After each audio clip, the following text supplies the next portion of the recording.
Ainda sobre o sábio no Talmud, dizem os nossos mestres na Ética dos Pais, capítulo 3, Mishnah 13, Kol sheirat cheto kodemet lechokhmato, chokhmato mitkayemet. Aqui mais uma vez nós encontramos uma associação ou uma interdependência do temor a Deus, temor ao pecado, com a sabedoria. Aparentemente são duas áreas desconectas, duas áreas. Sabedoria tem a ver com intelectualidade, enquanto que o temor a Deus, temor do pecado, é algo mais de cunho emocional, sentimental, relacionado com a fé. E poderia-se imaginar, para se obter ou cultivar sabedoria, então tem que se desenvolver a intelectualidade, e não necessariamente isso tem a ver, ou é interdependente de emoções e sentimentos mais nobres que possamos ou devamos ter. Não é?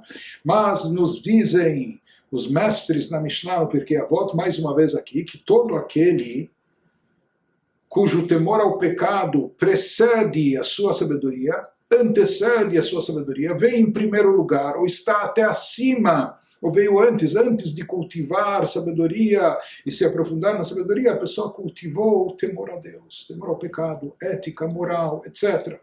Então todo aquele cujo temor a Deus precede a sua sabedoria, isso vai fazer com que a sua sabedoria se consolide e permaneça, se desenvolva. Porém, se a sabedoria não estiver fincada, fundada, baseada, fundamentada ou baseada no temor a Deus, no temor ao pecado, então essa sabedoria ela pode despencar, ela pode acabar caindo. No Tratado Nidá 70b, lá também perguntaram os nossos sábios, Ma yaseh adam ve'yachkam, o que uma pessoa deve fazer para se tornar mais sábia. Se a pessoa quer obter sabedoria, o que ela deve fazer? Talvez a pessoa nasceu com um QI limitado, seu intelecto não é dos mais apurados, enfim. Diz o Talmud, Yevakesh rachamim mimisha chokhmah shelo, que ele peça piedade e misericórdia àquele que é dono da sabedoria, que a sabedoria lhe pertence. Ou seja, se a pessoa quer desenvolver e cultivar sabedoria para aprender melhor a Torá, para se aprofundar na Torá, para estudar bem a Torá, então simplesmente que a pessoa reze e peça a Deus que lhe conceda a sabedoria. Inclusive esse é o primeiro pedido na Amidah, naquela reza principal que fazemos todos os dias, quando pedimos a Deus, em primeiro lugar, Baruch atah Hashem chonen ladat, nós pedimos que Deus nos conceda sabedoria, conhecimento, discernimento, que isso é a base de tudo. No Tratado Shabbat 92a, dizem os nossos mestres, Ein a Shorah el al Chacham. A Shekhinah, a presença divina, só paira, só se revela, só se manifesta sobre uma pessoa que é Chacham, uma pessoa que é sábia. Aqui estamos falando, mais uma vez, de uma sabedoria da Torá.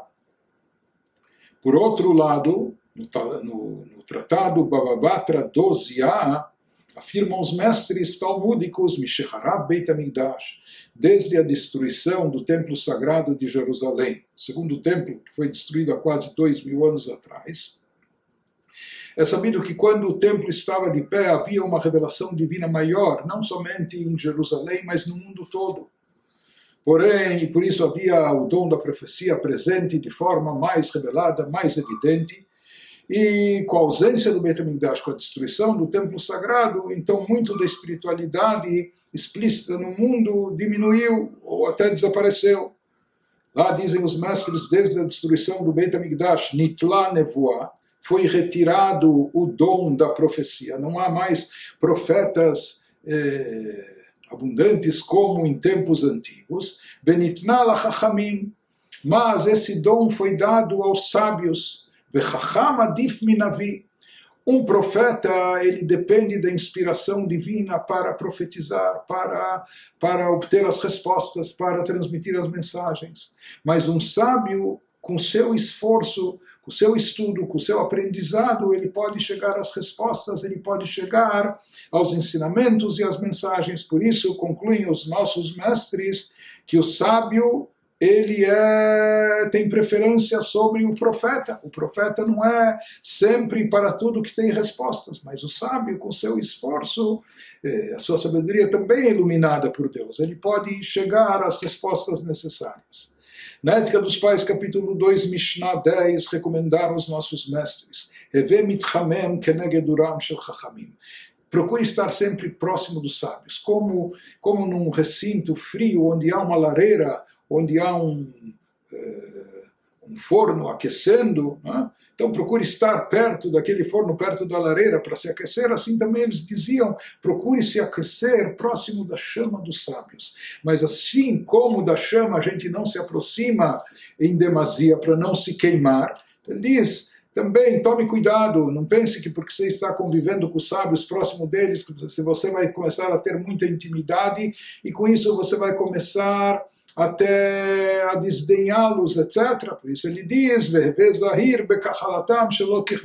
tome cuidado com a chama deles, com as faíscas deles, para você não se queimar. Esteja próximo dos sábios para aquecer-se com os seus ensinamentos, mas não próximo demais para não se queimar. E finalmente no tratado Brachot 58a, Ein HaKadosh Baruch Hu noten chokhmah ela lemí sheyesh bo chokhmah. Então o Talmud nos traz uma afirmação interessante: Deus somente concede sabedoria para quem? Para aquele que já tem sabedoria, que já é sábio. Então isso é como um efeito dominó, ou como um círculo virtuoso, onde encontramos sabedoria, ou para quem Deus concede sabedoria, onde já há sabedoria. Aquela pessoa que já tem um pouco de sabedoria, ou quer ser sábio, etc. Então, como isso desenvolve um magnetismo para que atraia mais sabedoria e Deus lhe conceda mais sabedoria ainda.